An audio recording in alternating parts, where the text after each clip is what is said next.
Aujourd'hui, on parle de l'allocation rentrée scolaire pour les mamans solo qui vivent en France. Avant de flipper pour le budget de la rentrée ou de payer les fournitures scolaires plein pot, écoute-moi bien.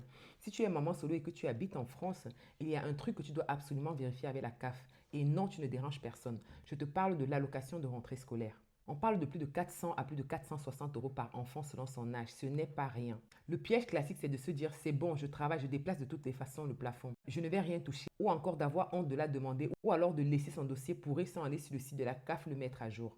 Alors écoute, les plafonds prennent en compte ton revenu fiscal d'il y a 2 ans et le nombre de parts. Même si tes revenus ont un peu bougé, va vérifier. Et si ton grand a entre 16 ans et 18 ans, attention, la CAF ne devine pas qu'il est toujours scolarisé. Si tu ne fais pas la déclaration sur ton espace, tu ne toucheras rien. Oui, 0 € pour cet enfant-là. Et surtout, n'aie aucune honte d'aller vérifier sur le site de la CAF ou de les appeler. Si ça existe, c'est parce que l'État a jugé qu'il fallait le mettre en place pour soutenir les mamans. Et tu n'es pas la seule à pouvoir la toucher. Des milliers de familles, des millions même, je dirais, de familles touchent l'allocation rentrée scolaire.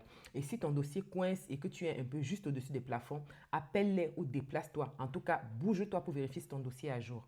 Sinon, tape aux portes des assistantes sociales de la CAF ou de la ville. Les conseillers sont là pour ça, pour t'aider, pour t'orienter. Arrête de rester dans ton coin à tout gérer toute seule. Bref, tu l'as bien compris, mets ton dossier à jour dès ce soir et dis-moi en commentaire si tu as des questions et surtout, abonne-toi. Ici, je vais te partager comme ça des astuces pour te permettre de survivre à la rentrée sans exploser ton budget et ta charge mentale. Ici, sur cette page, je brise les tabous autour de la monoparentalité et j'apporte des astuces pour soutenir les mamans solo au quotidien. Je les aide à devenir des mamans résilientes et épanouies, pas seulement pour elles, mais aussi pour leurs enfants. Très belle journée, bonne soirée, je te dis à bientôt dans la prochaine vidéo. Bye bye!